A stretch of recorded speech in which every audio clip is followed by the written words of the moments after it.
Bien, vamos a platicar un poco acerca de las estructuras de control con sus particularidades y sintaxis específica en el lenguaje de programación C Sharp. Y esto ya lo vimos en su momento aplicándolo desde el punto de vista de los algoritmos. Al final, digamos que prácticamente viene a ser lo mismo, con la salvedad de que en este caso vamos a enfocarnos de lleno en la sintaxis específica que necesitamos para poder crear nuestras estructuras en el lenguaje de programación de C Sharp. Hasta este punto hemos estado analizando parte de la estructura y hemos estado realizando algunos pequeños ejercicios ya utilizando este lenguaje.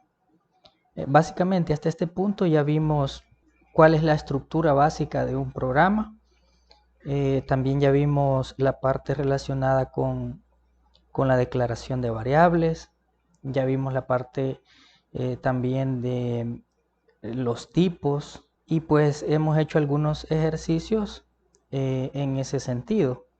Ahora bien, vamos a pasar a la parte relacionada con las estructuras que, si se recuerdan, cuando veíamos la parte relacionada con los algoritmos, decían que estas estructuras son las que rompen la secuencia normal o el flujo normal de un programa. ¿Esto qué quiere decir esto? Que este tipo de estructuras lo que hacen es hacer algún tipo de validación o hacer algún tipo de comparación y toma de decisión en base al cual ejecuta o no un determinado código o una fracción de código o una sentencia. Entonces en ese sentido vamos a trabajar un poquito y vamos a platicar un poco acerca de este tipo de estructuras, como les mencionaba inicialmente, ya enfocado propiamente en el lenguaje. Decíamos que básicamente existen dos tipos de estructuras de control. Tenemos las selectivas y tenemos las repetitivas. Y pues en su momento veíamos algunos ejemplos de cada una de ellas. Así que básicamente las selectivas son aquellas que se encargan de realizar o ejecutar uno u otro bloque de código dependiendo de una decisión que nosotros le especifiquemos. Y las repetitivas lo que hacen es que repiten n cantidad de veces una determinada instrucción dependiendo también del indicador que nosotros le brindemos. O sea, nosotros le tenemos que especificar cuántas veces se va a repetir. A esto también se le conoce normalmente como bucles, a estas estructuras de control repetitivas. Así que más o menos esa es la línea sobre lo que vamos a estar platicando este día, en esta sesión, jóvenes. Vamos a iniciar con la estructura de control if. Básicamente, digamos que es la estructura de control selectiva más básica. Y ya hemos trabajado un poquito con ella desde el punto de vista de algoritmos. Ahorita con C Sharp esto todavía no lo hemos tocado, incluso en los ejercicios, ¿verdad? Y básicamente la instrucción if selecciona una instrucción para ejecutarla en función del valor de una expresión booleana. Digamos que esto sería en función de alguna decisión que nosotros le brindemos que debe de tomar. Por ejemplo, no sé si se recuerdan, veíamos algunos en los ejemplos veíamos algunas expresiones como por ejemplo que si una variable era mayor que otra, realizaba una acción. O si un número era menor que el otro, realizaba otra acción. Entonces básicamente esa es la forma en la que funcionan este tipo de estructuras de control selectivas en el caso del if. Entonces, básicamente, nosotros le indicamos que realice una validación y en base al resultado de esa evaluación, que realice una u otra acción, ¿verdad? Normalmente este tipo de validaciones son expresiones booleanas. Ya esto ya nosotros lo conocemos, ¿verdad? Son expresiones en las cuales nos va a retornar un falso o un verdadero. A eso se refiere con una expresión booleana. Otra estructura de control selectiva importante es el switch. Y básicamente selecciona una lista de instrucciones para ejecutarla en función de la coincidencia de un patrón con una expresión. Lo mismo, ¿verdad? Nosotros le pasamos un valor o una expresión que necesitamos que la valide, y en base a esa validación, si cumple, va a realizar una instrucción, y si no, pues va a ir probando, hasta que encuentre la expresión que nosotros le brindemos, realiza ese bloque de código, y si no le encuentra, pues también tenemos que asignar o podemos asignar un bloque por defecto, que sería un default, en el cual si no encuentra ninguno de los valores o de las validaciones que nosotros le enviamos, lo que va a hacer es que va a retornar un valor por defecto. Entonces, así es a grosso modo la lógica en base a la cual funciona esta estructura. Una instrucción if puede tener cualquiera de las dos formas siguientes, fíjense. Digamos que estas son como algunas, como unas variantes de la instrucción. Puede ser if con una parte else, que básicamente esta lo que hace es que selecciona una de las dos instrucciones que se ejecutarán en función del valor de una expresión booleana o del resultado de una comparación que nosotros realicemos, como se muestra en el siguiente ejemplo. Digamos que aquí nosotros no tenemos solo el bloque if, sino que también utilizamos una variante del if, que es if else, que básicamente lo que nos dice, hace la validación. Si no cumple el if con la validación que nosotros necesitamos, pues que no realice lo que está dentro del if, sino que se vaya a realizar lo que está dentro del else. Esto básicamente sería en español que si cumple, que realice lo que está dentro del sí. Si no, else sería si no, que realice lo que esté dentro del bloque else. Y básicamente una instrucción if podemos utilizarla también sin una parte else. Y esta ejecutará simple y sencillamente el cuerpo del if cuando y todo cumpla con el criterio que nosotros le estamos asignando para poder realizar dicho bloque de código.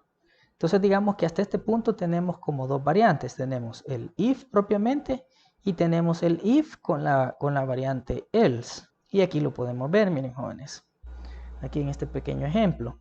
Básicamente aquí digamos que esta es la estructura o la sintaxis básica de la sentencia if en C#. Esto ya es específico de C#. Entonces hay que ponerle especial atención a esta estructura, ya que son las estructuras con las que nos vamos a quedar trabajando.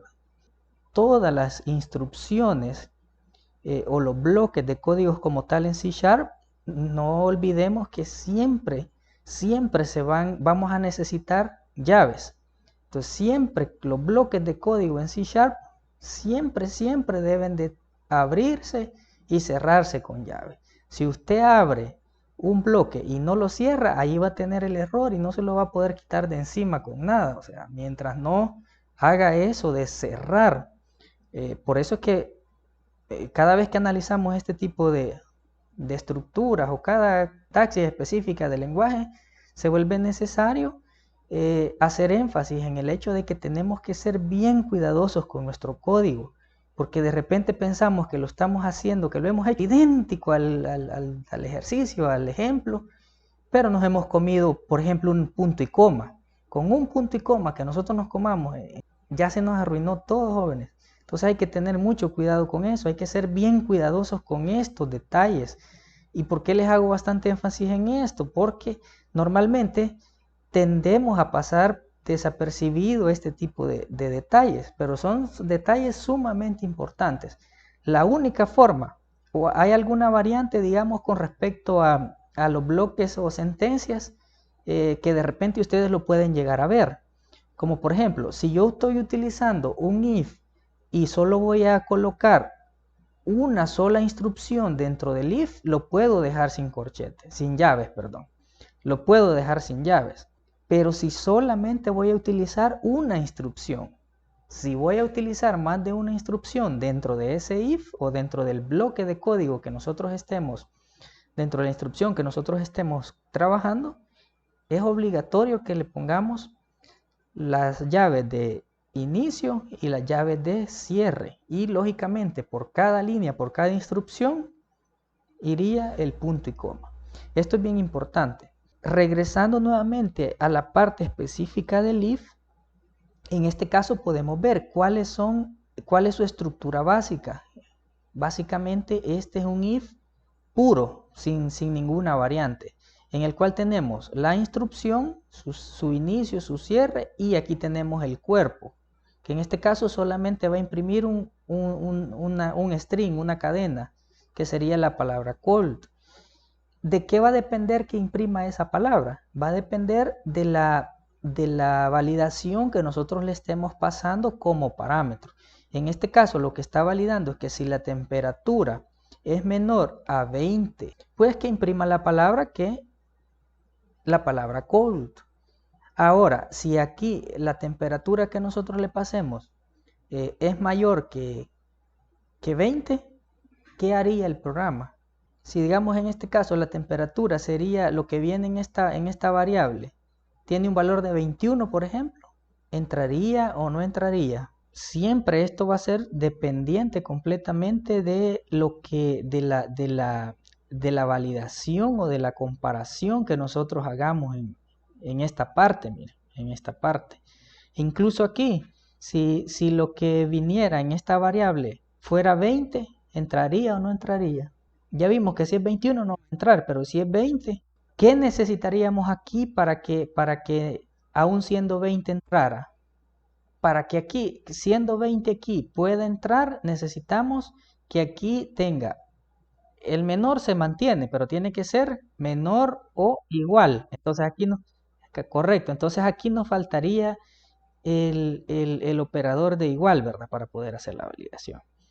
Digamos que esa lógica es sumamente importante y si se fijan es lógica que venimos acarreando desde la parte de los algoritmos. Por eso que aquí ya básicamente ya no necesitamos entrar más en detalle de eso, sino que más bien ahorita poder ir recordando y ver qué tanto se nos ha quedado esa parte de esa lógica que es bien importante y que la vamos a utilizar en toda la parte relacionada con la programación, ¿verdad? Entonces esta sería la instrucción if sin ningún tipo de variante, la instrucción pura. Ahora bien, en este caso aquí está la variante que tendríamos el if y tenemos el else. Estas dos instrucciones van juntas. No podemos utilizar, por ejemplo, venir aquí con un bloque de código X que no tiene nada que ver con if y aquí vamos a querer utilizar un else. No se puede porque básicamente una depende de la otra. En este caso el else depende del if. Entonces if sí lo podemos utilizar a él solito, pero a este señor, al else, no lo podemos utilizar solito, sino que siempre lo vamos a utilizar después de un if. Y esto pues el entorno de desarrollo, en el caso de nosotros Visual Studio, nos ayuda porque este tipo de errores que son propiamente de sintaxis, si no los detecta, ¿verdad? Entonces ahí nos va ayudando un poco para que evitemos algún tipo de error relacionado con esto. Entonces básicamente tenemos el mismo ejemplo y en este caso ya dijimos que si aquí viene un valor hasta 19, entraría a escribir aquí la palabra cold. De lo contrario, así como lo tenemos, por ejemplo, si decíamos que aquí en esta variable tuviéramos 20, ¿qué va a realizar? Lógicamente no cumple este requerimiento. Aquí esta validación me va a retornar un false o un falso. Entonces, ¿qué va a hacer? Como no cumple aquí, él detecta que tenemos la instrucción else y cualquier otro valor que no cumpla con esta validación, lo que va a hacer es que se va a venir al else y va a imprimir lo que esté dentro del bloque else. Si se fijan, también el bloque else tiene su llave de inicio, llave de cierre y tiene por siempre cada línea punto y coma. Y aquí está, miren. Entonces, ¿qué va a imprimir? Va a imprimir la palabra perfect. O sea que en otras palabras que el clima está bonito, no está helado. Entonces básicamente digamos que esa es la forma en la que, o la sintaxis propia del lenguaje para este tipo de estructura de control. En este caso dijimos que esta es una estructura de control selectiva. Ahora bien, vamos a analizar un poco la parte relacionada con la instrucción switch, que dijimos que básicamente selecciona de una lista de instrucciones para ejecutarla en función de la coincidencia. Digamos que en el switch nosotros tenemos diferentes opciones. ¿Qué va a pasar? Que dependiendo de la decisión que tome en base al requerimiento que nosotros le estemos indicando, va a ejecutar una instrucción de esa lista. En el switch no se ejecutan todas, sino que como es una estructura de control selectiva, la idea es que va a seleccionar una de las posibles. No es que no las va a realizar todas, sino que va a realizar una de las posibles, y si en un momento dado no encuentra la que nosotros le hemos indicado, entonces lo que va a hacer es que va a ejecutar, o le podemos asignar un bloque por defecto, que es el que va a ejecutar en dado caso no encuentre ninguna coincidencia con lo que le estemos enviando. Y aquí pues vamos a ver este ejemplo. Miren, aquí básicamente, si se fijan, ¿cuál es la estructura? Tenemos switch, la palabra switch, y aquí tenemos la parte de que recibe como argumento. En este caso podría ser una variable de cualquier tipo, y en base a esto nosotros vamos a hacer las comparaciones o las validaciones. Entonces, en este caso lo que se le está mandando es una medida, digamos, una medida. ¿Qué va a hacer? Va a comenzar a validar a través de case. Estas serían las opciones. Va a comenzar a validar si cumplen la validación. Entonces va a realizar el bloque de código correspondiente. Va a realizar el bloque. Y si no, aquí miren, hasta aquí abajo está el bloque por defecto. El default, que básicamente lo que va a hacer, si no encuentra ninguna de las posibles opciones que nosotros le hemos programado, lo que va a hacer es que va a ejecutar, como tiene que ejecutar alguna, tiene que devolver algo, va a ejecutar el bloque por defecto, y en este caso regresaría el valor de la medida. Entonces, ¿qué pasa aquí? Digamos, aquí le estamos mandando un número, puede ser un número con decimal, como lo podemos notar aquí. La validación aquí se hace con un decimal, 0.0. Entonces, como la validación se hace con un decimal, eso quiere decir que esta medida puede ser un decimal, ¿verdad? Y efectivamente, las medidas normalmente siempre llevan punto decimal. Entonces, aquí nosotros le pasamos ese dato que queremos que evalúe, y el programa, a través del case, comienza a hacer las evaluaciones. Entonces, ¿qué pasa aquí? Lo primero que dice es que si el dato que aquí viene en la medida es menor que 0.0, entonces, ¿qué va a hacer? Va a imprimir la palabra que la medida es. Aquí lo que hace en esta parte es que imprime el valor que se le está enviando en la variable. Entonces, aquí lo que va a mostrar es que la medida y va a mostrar el valor es demasiado baja, es lo que dice aquí. Entonces, si es menor que 0.0, entonces va a imprimir esto, que es demasiado bajo. Ahora, si es mayor que 15.0, va a decir que la medida o el valor de la medida, y muestra el valor, es demasiado alto. Y que si la conversión, este que dice double.nan es un tipo de validación, de manera tal que permite identificar si realmente la medida que se le ha enviado es una medida válida. Entonces, si al hacer este double, utilizando la función nan, si cumple esto, o sea, digamos que si efectivamente cuando hacemos esto, el dato que viene nos detecta que está malo, ¿qué va a hacer? Va a entrar aquí a esta parte y va a imprimir que la medida es una medida mala, digamos, diciéndolo en español, ¿verdad? Entonces, básicamente, si no encuentra, intenta hacer esto, no cumple, si hace esto, no cumple, si hace esto, no cumple, entonces, ¿qué va a hacer? Se va a venir al default y va a imprimir que el valor de la medida es, y va a imprimir el valor. Entonces, digamos que este es un ejemplo nada más para efectos didácticos. Ya en la práctica nosotros lo vamos a utilizar como nosotros lo consideremos necesario y en base a lo que queramos solventar, ¿verdad? Entonces, digamos que esta es la estructura básica de un switch. Igual, como les mencionaba, que en el switch tenemos la ventaja en comparación con el if, de que podemos evaluar una lista de opciones. Imagínense que si solo tendríamos que evaluar una o dos, nos quedamos mejor con el if. Con eso es suficiente. Hacemos la validación, if, else y se acabó.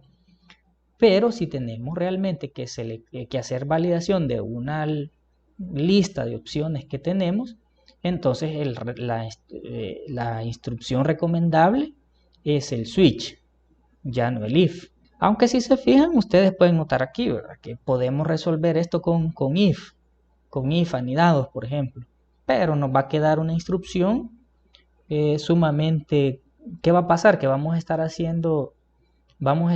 generando nuestro código, nuestro programa con código sumamente extenso por no utilizar las instrucciones adecuadas. Entonces hay que ir previendo eso desde ya y pues ir viendo cuál es la mejor opción para resolver un determinado problema o ejercicio que tengamos que realizar, ¿verdad?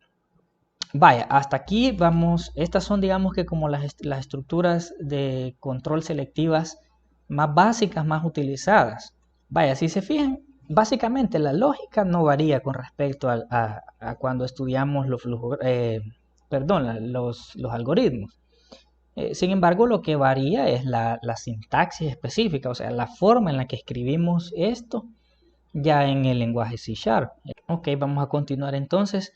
Vamos a pasar a la parte de las estructuras de control, en este caso repetitivas, que básicamente mencionábamos que estas se encargan de repetir n veces una instrucción dependiendo de las condiciones que nosotros le brindemos. Dentro de estas tenemos las más utilizadas, que son for, podría ser for each, que for each es una variante del for, el do y el while. ¿Qué hace el for? Básicamente ejecuta la instrucción que esté contenida dentro de él, mientras una expresión booleana especificada se evalúe como true. Normalmente, por ejemplo, en el for nosotros les podemos especificar que mientras una variable sea menor que tal número, que se esté ejecutando. Entonces hace la comparación. Si el resultado de esa comparación es true, pues sigue ejecutándose, y si es false, hasta ahí llega y se salta a la siguiente instrucción dentro de la secuencia de nuestro programa. En el caso del for each, que dijimos es una variante, tiene un funcionamiento un tanto similar, que básicamente enumera los elementos de una colección y ejecuta su cuerpo para cada elemento de la colección. ¿Qué pasa? Digamos que en el for nosotros le especificamos que mientras, por ejemplo, una variable sea menor que tal número, que se ejecute. Y pues comenzamos a aumentar la variable auxiliar, una especie de contador, digamos, que nosotros tenemos para ir haciendo la validación y ir controlando cuántas veces se ha ejecutado. Entonces, en el for each es como una variante, es un poquito diferente en el sentido que lo utilizamos, por ejemplo, para recorrer listas. Digamos que nosotros tenemos en una lista los días de la semana. Entonces, si nosotros queremos mostrar los datos de esa lista, lo más recomendable es utilizar un for each. Entonces, el for each va a comenzar a recorrer elemento por elemento hasta que finalice esa lista. Entonces, digamos que el for each es como una especie de variante de el for. Al final, incluso con un for podemos recorrer una lista también, pero es más práctico hacerlo con el for each. Ahora bien, tenemos el do, que básicamente decíamos en su momento también de que el do se ejecuta condicionalmente su cuerpo una o varias veces. Por lo menos en el caso del do siempre va a ejecutar por lo menos una vez, porque si se recuerdan, la condición no se le pasa al inicio. Entonces eso garantiza de que se ejecuta una vez y comienza a validar. Se ejecuta la siguiente vez, entonces por lo menos en el caso del do, por lo menos se va a ejecutar una vez. En el caso del while, esto cambia un poquito, ya dado que como la condición se le pasa al inicio, esta puede ser que desde el inicio, por ejemplo, si la condición no cumple, no se va a ejecutar. Entonces tiene como esa variante, tiene esa diferencia entre el do y el while. Entonces continuamos con la parte de las estructuras de control. En este caso dijimos que son las repetitivas. Fíjense que esta es la estructura base del for, de la instrucción for. En este caso, si se fijan, sigue la misma sintaxis. Tenemos la instrucción, entre paréntesis le pasamos las comparaciones y pues igual se inicia y se cierra con llaves. Esto es bien importante para cada bloque de código en C#. Y en este caso, si se fijan, no imprime una cadena como tal, sino que en este caso lo que va imprimiendo son valores dependientes del recorrido que va haciendo. En este caso, la lógica aquí es, tenemos una variable int que va a iniciar en 0. Aquí se lo pasamos, miren, aquí estamos declarando, esto es como declarar una variable, int i igual 0. Normalmente siempre cuando estamos utilizando el for, siempre utilizamos como variable de control la i. Esto es bien común, aunque podemos utilizar cualquier otra letra o cualquier otra variable, pero es bien común utilizar la i. Entonces básicamente ya se ha vuelto como un estándar, que siempre que se esté evaluando, inicialmente se evalúa con i, y si necesitamos realizar, por ejemplo, una validación o anidar un for dentro de otro for, ya la siguiente se le pone j, normalmente, pero como les digo, no es algo que así debe ser, sino que se ha vuelto como algo, como una práctica estandarizada, pero el lenguaje no te obliga a hacerlo así. Sin embargo, normalmente así se maneja y así lo van a encontrar ustedes en los ejemplos o en los ejercicios. Entonces aquí lo que estamos haciendo es que estamos declarando un int y lo estamos inicializando de una sola vez en 0. Aquí en 0. Entonces, ¿cuál va a ser aquí la condición? De que mientras i sea menor que 3, este es una constante, básicamente sería un número fijo. Mientras i, ¿cuál i? La i que estamos declarando en este momento, aquí, sea menor que 3, que se ejecute este bloque de código. Y en este caso, ¿qué es lo que hace? Básicamente lo único que está haciendo es imprimir en consola la variable i. Entonces, básicamente, hace la validación y aparte de la validación, si entra a la i, me le está sumando 1. Este más lo que significa es que a la variable i le va a sumar, a lo que ya tenga esa variable le va a sumar 1. Por ejemplo, en este caso, la primera vez la variable vale 0, la valida y básicamente cumple el requerimiento. Entonces, como va a entrar, le suma 1. Aquí ya se queda con 1 y entra. Y hace aquí, imprime. ¿Qué es lo que va a imprimir? El 0. Regresa y así sucesivamente. En este caso la valida y va a ser 1.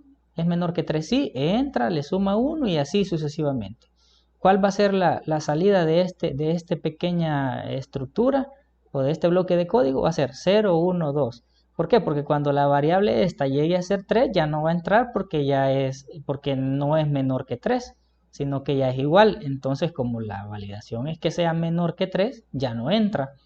Entonces, si se fijan, esta es una forma de repetir el código, en este caso de esta instrucción, n veces dependiendo de la validación que nosotros le indiquemos.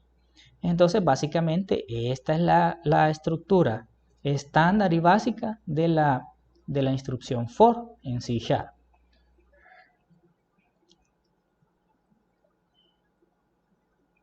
Ahora bien, vamos a ver un poquito el for each, que ya dijimos que es una variante del for, solo que en este caso está más adecuado para hacer el recorrido de listas, para ver el recorrido de listas. Y aquí está, miren. Se ve un poquito más complejo porque está creada una lista de elementos. Pero digamos al final la lógica casi que es la misma del for. Ahorita les explico, vaya. Fíjense que aquí tenemos declarada una variable que se llama fibNumbers. Y esta de una sola vez se iguala a, en el caso aquí, fíjense, surge esta variante, pero esto es específico de las listas. Que para crear una lista en C# tenemos que hacer uso de los constructores de listas que ya tiene asignados el lenguaje. ¿Cómo se hace eso? Se hace con la palabra new, y aquí en este caso esta palabra new es nueva para nosotros. No vamos a entrar mucho en detalle aquí todavía. Pero lo que está creando aquí al final es una lista que se va a guardar en este fibNumbers de tipo entero. Aquí esto que dice new list int, esto es reservado del lenguaje. Esto que está aquí, miren, es reservado. Esta es la forma en la que debemos de definir o que se define una lista. Y aparte de eso, también se inicializa y se le envían, como es una lista, miren, como es una lista, le podemos enviar varios elementos. En este caso, como es una lista de enteros, aquí le podemos mandar todos los elementos que nosotros querramos. Aquí podemos seguir mientras sean números enteros. Entonces, básicamente aquí hemos creado, en esta variable se van a almacenar ¿qué valores? El 0, el 1, el 2, el 3, todos estos elementos que están dentro aquí, de estas llaves. Esta es la forma para definirle e inicializar una lista. Si yo quiero imprimir los valores que tengo de esta lista o que he almacenado en esta variable de tipo lista, aquí, y los quiero imprimir en consola, ¿cómo voy a hacer? Lo lógico aquí es, una de las cuestiones que yo pudiera hacer es irme elemento por elemento, comienzo a poner fib numbers, corchetes y le pongo la posición. Sería fib numbers, corchetes 0, la posición 0 y ahí me devuelve un valor que sería el 0, la posición 1, 1, la posición 2, 1, la posición 3, 2 y así me va a ir devolviendo los valores. Normalmente, fíjense, las listas, las posiciones siempre inician desde 0, la posición 0, no inician de la posición 1. Eso tómanlo ustedes en cuenta.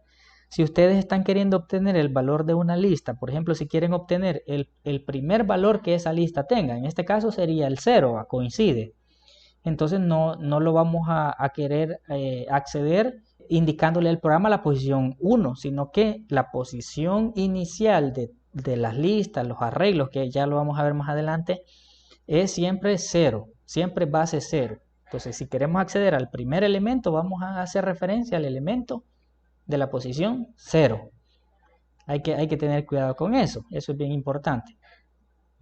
Y de ahí tenemos la estructura básica de que es el enfoque en este momento del for each, que básicamente tenemos el for each, la palabra reservada, lo mismo, le pasamos los parámetros y aquí tenemos la llave de apertura y la llave de cierre. ¿Y qué es lo que hace? Parecido al ejercicio anterior, nos imprime en pantalla la lista de elementos, estos valores. Al final la salida de esta instrucción debería ser algo como esto.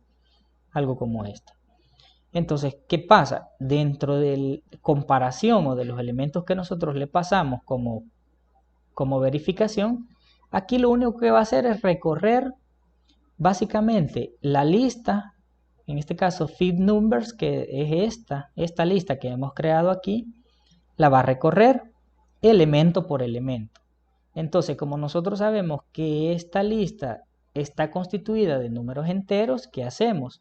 Definimos también una variable de tipo entera, que sería en esta parte, y esta es estructura estándar, jóvenes, así se tiene que hacer, aquí no puede cambiar.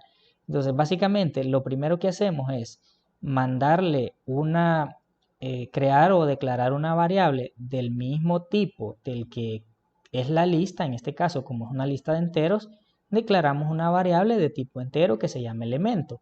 Este va a hacer referencia a cada elemento de la lista que estamos recorriendo. Entonces decimos, en esta variable entera, de todos los elementos que tenga esta lista. Entonces, ya posteriormente, después de que el for each hace su trabajo, yo voy a poder acceder a elemento por elemento de esto mediante esta variable. Entonces, básicamente lo que el for each hace es que recorre la lista y me le va asignando en cada ejecución el valor correspondiente a la variable que hemos declarado en esta parte. Entonces, yo cuando llego aquí dentro de su cuerpo le puedo decir que me imprima el elemento. Este elemento es esta variable. Entonces, básicamente, con esta instrucción yo puedo imprimir o recorrer los elementos de la lista y los puedo imprimir. En este caso, digamos, como es un ejemplo sencillo, lo que hace es imprimirlo. Podría ser que sea lo que necesitemos es hacer una operación con cada uno de esos números. Pero lo importante es que ya sabemos cómo acceder a sus valores y cómo hacerlo de una forma óptima mediante esta estructura de control. Vaya, fíjense que esto del signo de dólar, la función es, si se fijan, aquí ha cambiado un poquito la forma en la que hacemos acceso al elemento, a la variable. Que esto básicamente lo que hace es que si podemos iniciar con este signo de dólar, podemos hacer referencia a una variable de esta manera. Ponemos las llaves, el nombre de la variable y cerramos la llave. Abrimos, cerramos. Entonces, de lo contrario, si yo no pongo esto, ¿cuál sería la forma para imprimir el valor de elemento? Aquí tendríamos que poner nada más las comillas, ponemos, por ejemplo, el valor del elemento o los elementos son 2 puntos y aquí tendríamos que utilizar el más para ir concatenando elemento. O sea, digamos que esto es un símil a lo que ya vimos de utilizar los concatenadores. Quizás lo vamos a hacer aquí para que nos quede un poco más claro. Porque tienen razón, ese es este signo no lo habíamos utilizado. Entonces lo que vamos a hacer, este es un símil a esto, miren. Esto es como que tengamos console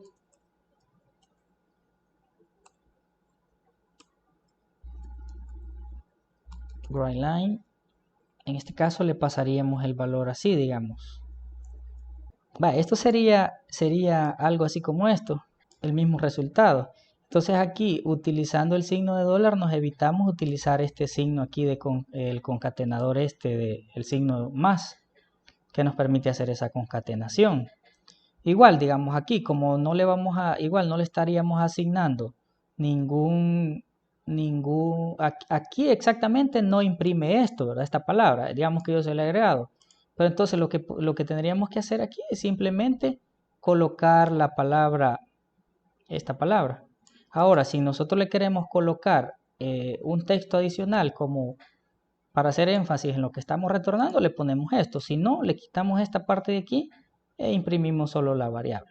Básicamente es lo mismo, o sea, esto lo que hace es reemplazar este concatenador, y esto sirve como por ejemplo cuando vamos a insertar dentro de una cadena varias variables o el resultado de varias variables, el valor de varias variables, en el sentido de que, por ejemplo, es más fácil irlo accediendo así, porque yo aquí puedo escribir, por ejemplo, los elementos, y aquí le pongo nada más la llave y le pongo elemento de la variable 1, le pongo así, y aquí solo le doy espacio y le digo, y el valor variable 2, por ejemplo, y ya nuevamente con los corchetes le doy, por ejemplo, var 2.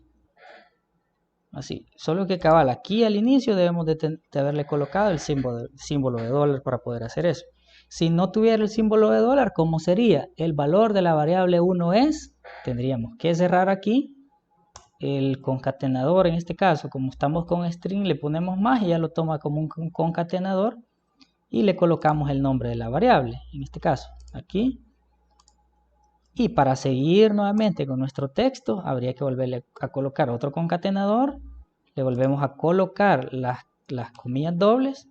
Cerramos otra vez el concatenador. Y aquí estaríamos imprimiendo el valor. Solo que aquí las variables ya las ponemos, si utilizamos de esta manera, las ponemos sin la llave, ¿verdad? Sino que ponemos únicamente el identificador de la variable. Entonces vamos a ver la parte relacionada con el do, que básicamente la instrucción do ejecuta una instrucción o un bloque de instrucciones, mientras que una expresión booleana especificada se evalúe como true, es lo que ya decíamos. Y esta expresión se evalúa después de cada ejecución del bucle. Eso significa que, ya dijimos, definitivamente se va a ejecutar por lo menos una vez. Y aquí vamos a ver un pequeño ejemplo. Si se fijan, este del do siempre se utiliza pegado con el while. ¿Cuál es la estructura básica? Pues normalmente vamos a tener siempre una variable que es como la variable de control. En este caso sería int n igual 0. Aquí definimos nuestra variable de control. Esta variable de control es como la i que teníamos en el for. Entonces aquí en esta parte tenemos la instrucción do, abrimos, cerramos y aquí tenemos el while. Entonces, si se fijan, la validación de la variable n la realizamos aquí abajo, no se realiza al inicio. Entonces, aquí definitivamente va a entrar a realizar este bloque de código por lo menos una vez. Entonces, aquí básicamente definimos nuestra variable, definimos nuestra instrucción do y pues se realiza este proceso. Digamos, en este caso lo que hace es imprimir n. Básicamente, inicialmente aquí, ¿qué haría? Imprime el 0, que es la variable, con el valor que hemos inicializado nuestra variable n, que es nuestra variable de control. De ahí pasamos a la parte relacionada con aumentar el contador o nuestra variable de control con más, que quiere decir que al valor que ya tiene le vamos a sumar un 1. Le vamos a sumar un 1. Esto es equivalente a aquel más igual 1 que veíamos también. Pero si se fijan, aquí en C# todavía esto es más práctico, porque con el n, el nombre de la variable, una vez sea variable numérica y entera, le ponemos el nombre de la variable, identificador, unido a más, y ya con eso nos está sumando un 1 al valor que ya tiene la variable. En este caso se realiza, le suma y ya la variable pasa a valer 1. Y aquí se hace la validación. Si aquí yo le hubiera puesto que mientras n sea menor que 0, por ejemplo, aquí, solo se hubiera ejecutado una vez y ya la validación aquí ya no hubiera cumplido porque ya la n ya viene con 1. O incluso si yo le hubiera puesto aquí que la n sea igual 0, se ejecuta una vez y ya la siguiente vez ya no cumple porque aquí ya vendría la variable valiendo 1, nuestra variable de control. Solo se ejecutaría una vez. En este caso, como el requerimiento es que mientras el contador o la variable de control sea menor que 5, entonces se ejecuta 5 veces. Y como parte de 0 se ejecuta los valores que va a ir dando en la salida es desde 0 hasta el número 4. 5 ejecuciones. Ese básicamente es el comportamiento que tiene esta instrucción. Y normalmente este do siempre va pegado con el while. A través del do se hace la primera instrucción y todo lo demás siempre va a ir validado por el while, solo que al final. Esa es la diferencia, por ejemplo, con la instrucción while pura, que básicamente esta ejecuta un bloque de código dependiendo igual de una validación, pero esta validación se realiza al inicio. Entonces probablemente si la validación incluso en la primera ejecución no cumple, hasta ahí llegaría. Y aquí tenemos el ejemplo. Tenemos siempre en esta parte la variable de control sigue siendo n, en este caso se inicializa con 0 y a partir de ahí nosotros hacemos la validación con el while. Si se fijan, while al inicio y le decimos que mientras n sea menor que 5. Si aquí nosotros le ponemos que mientras n sea menor que 0, desde el inicio no se ejecutaría. Entonces, si se fijan, aquí sí se tiene el control desde el inicio en la validación. ¿Qué va a hacer aquí en este caso? Si mientras n sea menor que 5, va a entrar y va a imprimir el mismo resultado que veíamos en la lámina anterior. Aquí sería el mismo resultado. Solo que aquí garantizamos que por lo menos una vez se ejecute. Y en este caso, pues, no es así, porque si la validación desde el inicio no cumple, pues no se va a ejecutar. Entonces ahí, dependiendo de la necesidad y lo que queramos resolver, nos puede servir la variante do o utilizamos el while. Fíjense que en esta parte les quería dar un tips. Aquí tengo abierto mi Visual Studio. Entonces fíjense que esas instrucciones que hemos estado platicando se pueden acceder, digamos, de repente si nosotros estamos programando y queremos utilizarla y no nos acordamos de la estructura básica como tal, aquí el lenguaje nos ayuda, el entorno, mejor dicho, el Visual Studio nos ayuda un poco y pueden insertar los bloques de código desde esta parte. Miren, aquí en la parte de snippet. En mi caso, porque lo instalé en inglés, no sé si ustedes lo instalaron en español, creo que esto se les va a traducir como fragmento de código. Fragmento de código. Entonces, básicamente se van aquí, se van a la parte donde dice insertar snip o insertar fragmento de código. Aquí seleccionan Visual C#, que es con el que nosotros estamos trabajando. Y si notan, aquí tienen muchas instrucciones. Aquí tienen el if, tienen muchas otras. Aquí tienen, por ejemplo, el do, tienen la instrucción else, num. Bueno, aquí hay una gran variedad, ¿verdad? Porque realmente esto es bien extenso. Pero les quiero mostrar y hacer énfasis en las que hemos estado analizando. Aquí está, por ejemplo, el for each. Entonces, básicamente, si ustedes necesitan en un momento dado crear una estructura, siempre en insertar snip, y aquí en esta parte, por ejemplo, el for each, aquí está. Aquí, si se fijan aquí ya me está colocando la estructura básica. Ya me pone incluso la variable con la que yo tengo que declarar y la colección. En este caso la colección va a ser, si nos basamos en el ejemplo que estuvimos viendo, sería la lista que hemos declarado. Entonces aquí tenemos que pasarle una lista en esta parte. Y así podemos hacer con las demás instrucciones que ya nos pone, digamos, como la estructura básica. La estructura básica que nos puede ayudar en un momento dado para poder agilizar nuestro trabajo. Si se fijan, el for, igual, aquí tenemos el for each y aquí tenemos el for. Vamos a probar con la instrucción if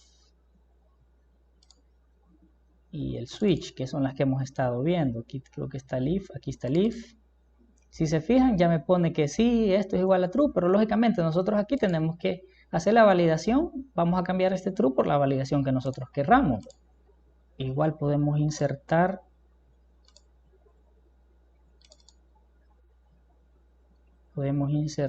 el switch que quiero mostrarles. Aquí está el switch. Si se fijan, solo me pone el valor por defecto, porque como aquí los casos, nosotros los tenemos que ir rellenando. Entonces aquí le pasamos los casos y pues en base a la variable que le pasemos aquí, se va a comenzar a hacer la evaluación.